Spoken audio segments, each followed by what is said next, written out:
What I am about to read to you is a series of forum posts my friend made. I will not disclose the forum name as we are invite only and pride ourselves on obscurity, but we are a group of like-minded individuals interested in morbid and surreal mysteries and conspiracies. My friend as well as his mother have gone missing, and this is the only place I know of with high traffic that would at least consider it a possibility his posts could be related. For those of you who will be wondering, yes, I have reached out to some of the people in the story. There was only one person who admits to having been in touch with my friend, but he wasn't any help. The rest denied knowing who my friend was entirely. For now, police don't suspect foul play, but it isn't like him to just up and leave without telling me. So if anything in his story stands out to you or rings a bell, please reach out to me. Post 1. First off, I want to be very clear that I'm not claiming I have experienced something paranormal.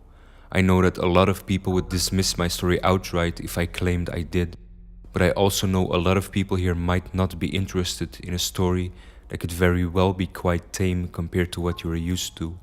So let me explain. As some of you know, I'm a film student and I'm making a documentary about my grandfather, more specifically about the little town he grew up in. It was only after his recent death that I came to know about the horrible things that took place in that little isolated hub in the icy mountains of late 1930s Hungary.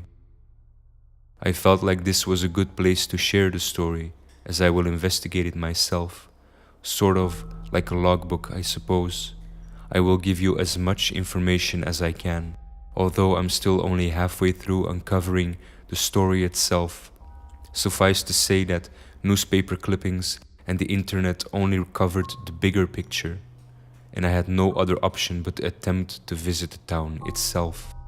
When my grandfather passed away, one of the first things that went through my head was the vivid realization that his passing didn't invoke much emotion in me, perhaps least of all sadness. When my mother told me, I'm sure she could read the lack of shock or grief on my face clear as day, but she didn't make a point out of it. She knew as well as anyone that he had always been the kind of man who you could count on to lash out violently on occasion. Sometimes he lashed out over minor things. Sometimes he lashed out over nothing in particular.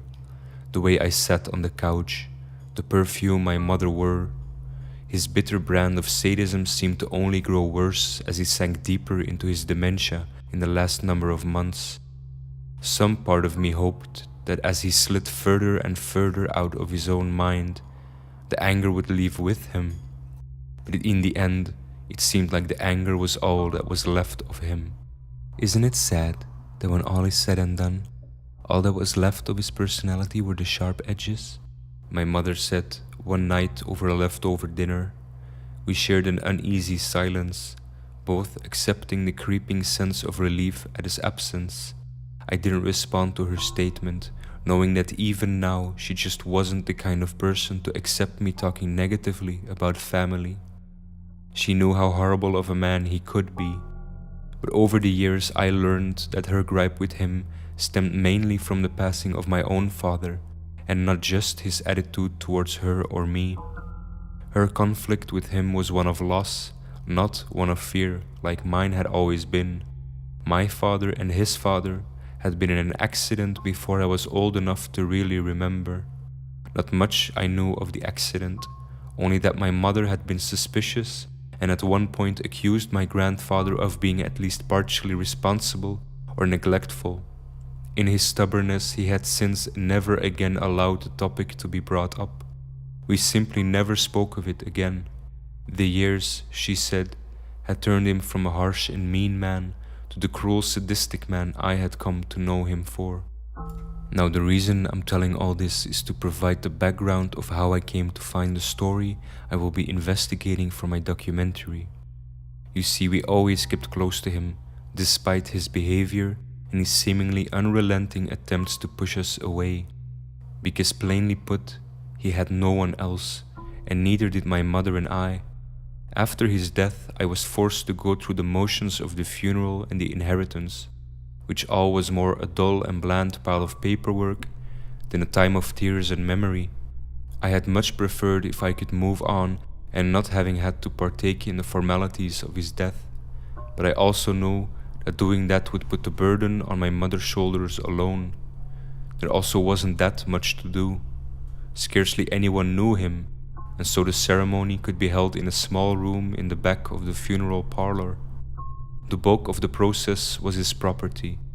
We had decided to rent a truck and move all of his valuables to a storage facility, bring the rest to the recycling center, and then sort out his belongings on our own time, while the house could be put up for sale.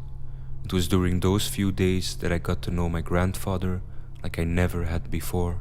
We had hardly ever had a genuine conversation.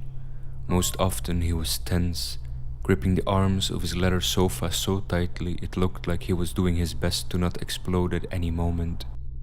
Over time, I learned to just avoid catching his attention entirely. So to see his old records, his books, to feel his off-limits leather sofa that still carried the dent of his weight under my fingers, to dig through all his pictures and trinkets without haste, without having to fear his croaking voice thundering at me from behind at any moment, it somehow gave me more of a feeling of being connected to him than when he was alive. It was as if I could at least form some sort of understanding of the person he had been. He had become more real in my head than he was when he was sitting right in front of me, his stone face in his aged leather seat, his knuckles grayish-white from years of aging and equally from years of anger, a frown carved so deeply on his forehead it made me wonder if it could even leave his face had there been no one around to annoy him. Not a huge deal of his belongings seemed valuable enough to keep or sell. He had the usual vintage furniture that I knew would fetch a couple hundred at least, the usual outdated bits of art and decoration, some vintage stuff I could easily sell on eBay, like his old safety razor set.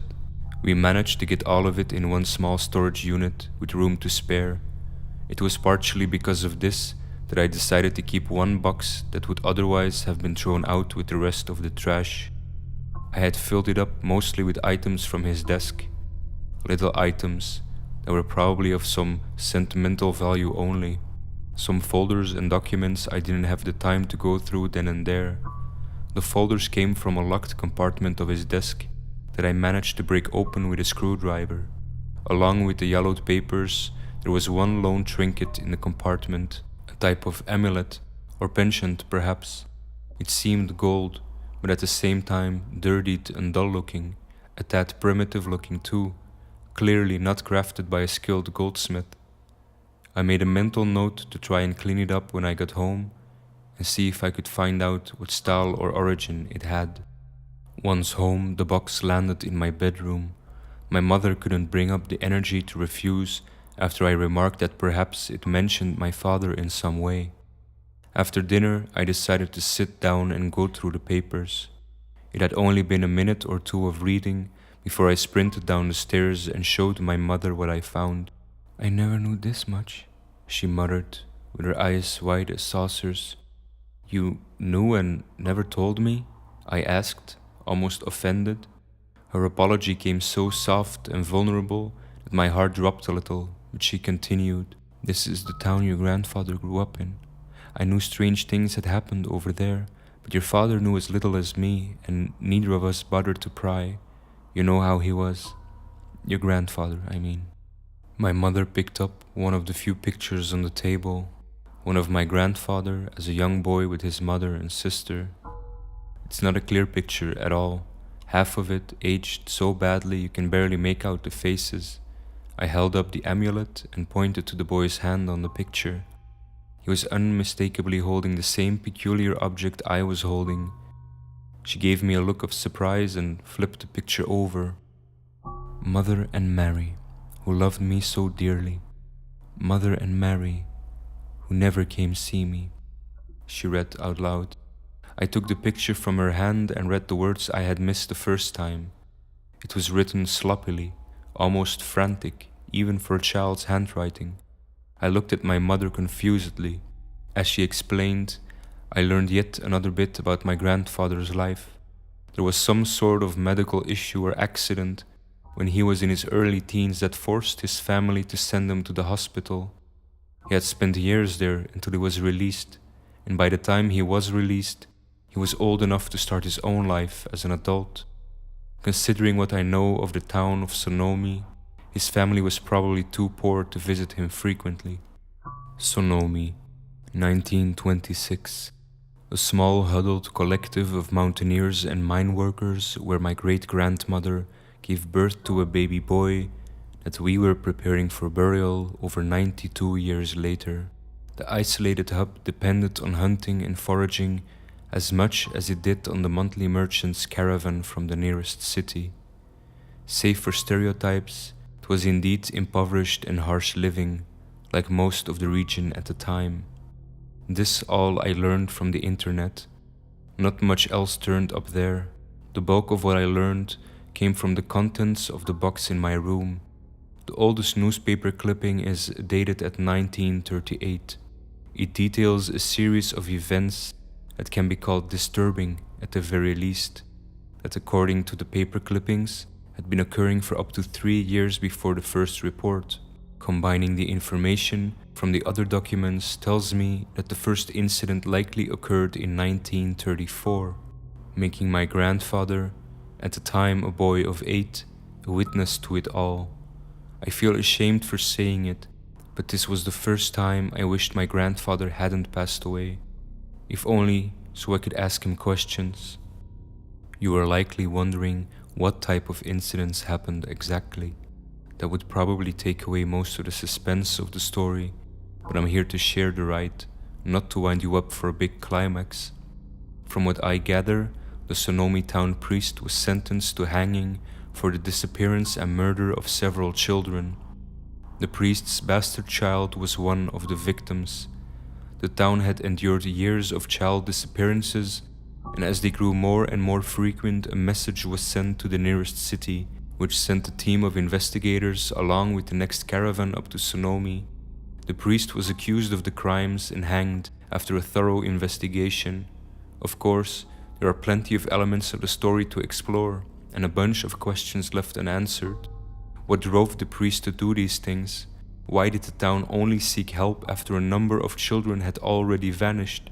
If I can't find the answers to these questions, then documenting the story with footage from the town and the documents I have now will still end up a pretty cool mystery project. Now you know what led me to this point. This is an opportunity to make a film project that no one else in my class could top. I might find out something more about my family history, and we might discover a truly disturbing story. I already relayed my idea to my teacher, who approved and signed off on my loan slip, which allows me to lend the school's filming equipment for a week.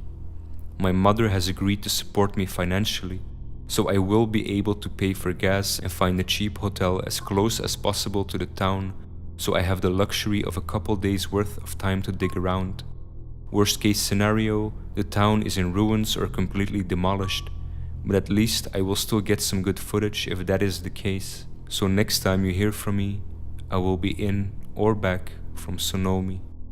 Post 2. Sorry guys, I made it to Sonomi a few days later than I had hoped.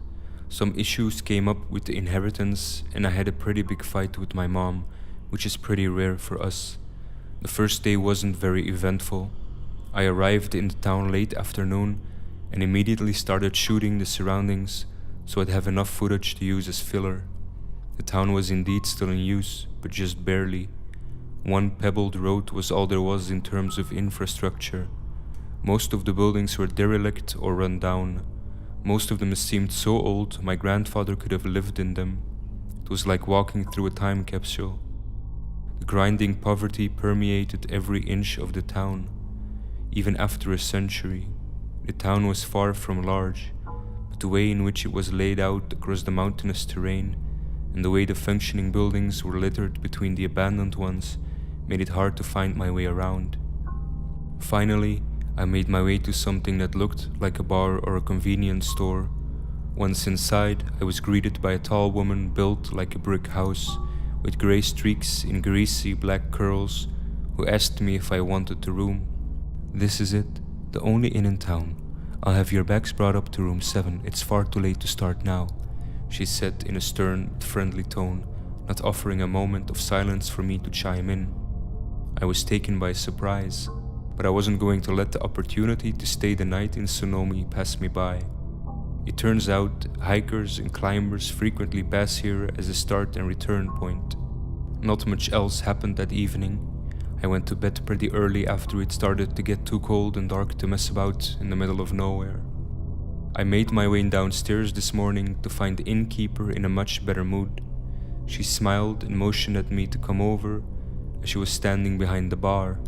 She disappeared into the kitchen for about 10 minutes before coming back and sliding a large plate of eggs and toast in front of me, as well as a steaming cup of coffee I didn't intend to drink. "It's none of my business, but you know that these mountains aren't the type to cross on your own, right? Are your friends coming later, today?" I swallowed a mouthful of eggs and admitted that I wasn't actually there to climb. Her face turned into a questioning frown for a moment before she smiled again and responded, "Well, you must be in a rough place in your life if you ended up here for no reason." It was then that I told her about my grandfather and the documents I had found. I wouldn't have told her about the film project if she didn't bring up that she saw me shooting earlier. She seemed pensive for a moment, let out a short sigh, and opened up. "The priest," she mumbled, looking down at my untouched cup of coffee. "Yes, the priest. Terrible affair that was. The town never really recovered after that. Probably half of them left in the years after he was caught. From what I understand, it was mostly the ones too poor to move that stayed. If not for them, the town would have been deserted and forgotten by now." Confused, I asked why people moved after the priest had been dealt with.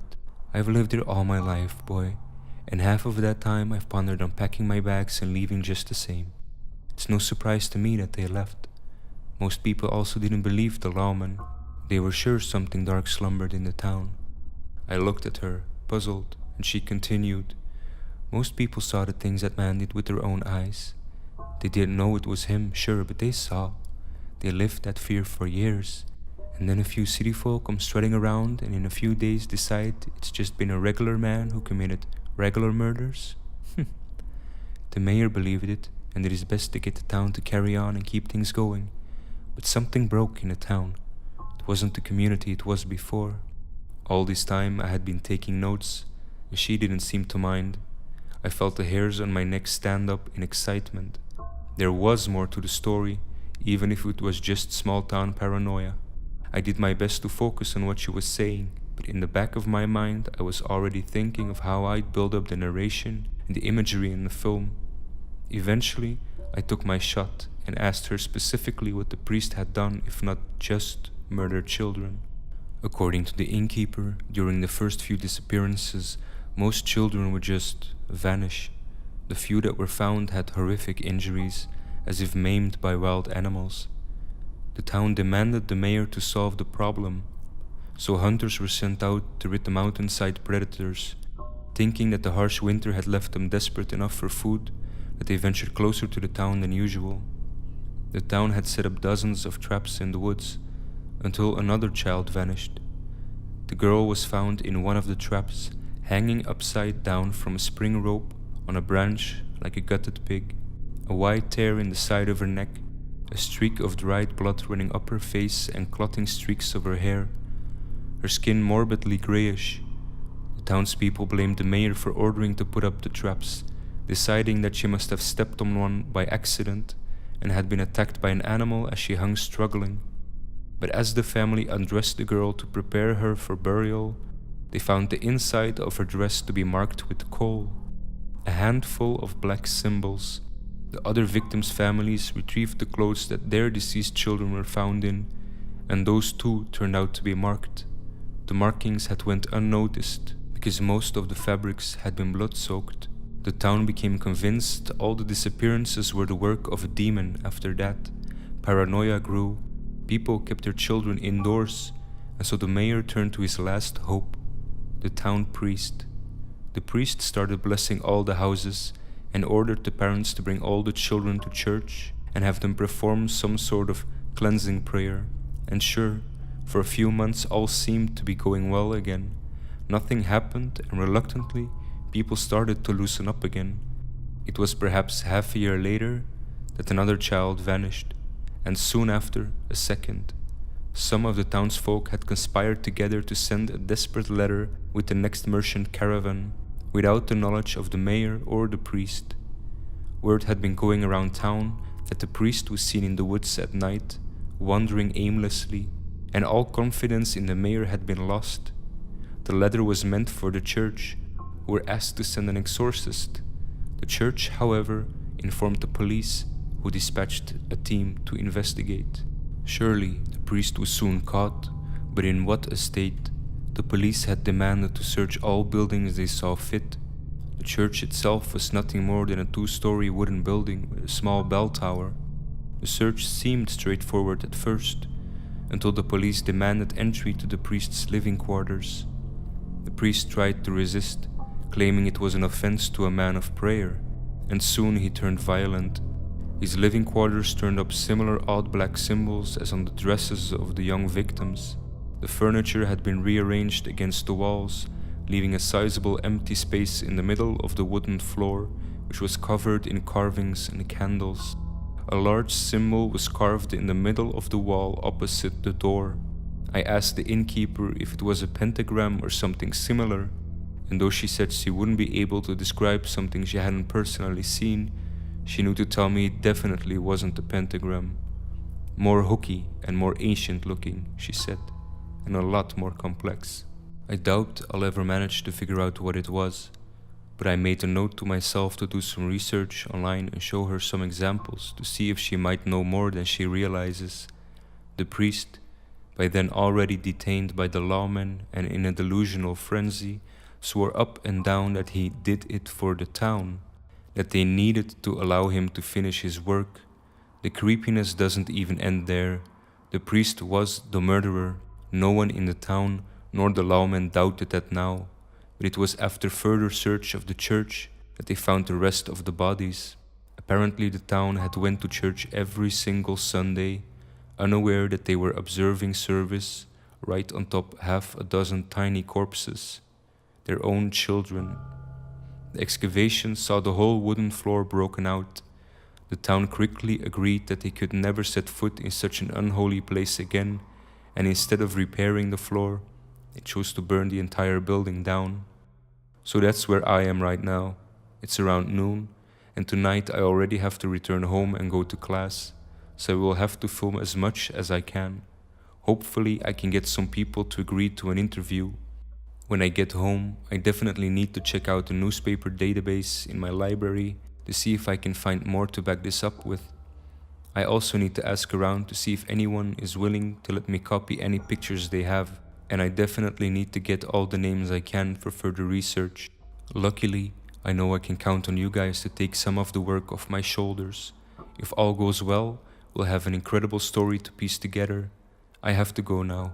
I took the time to write this out because the innkeeper, her name is Martuska by the way, has promised to show me where the church used to be, but she had work to do around the inn for a few hours after we finished talking. As soon as I get good copies and data to work with, I will drop it in the usual place, so you can help me find out more.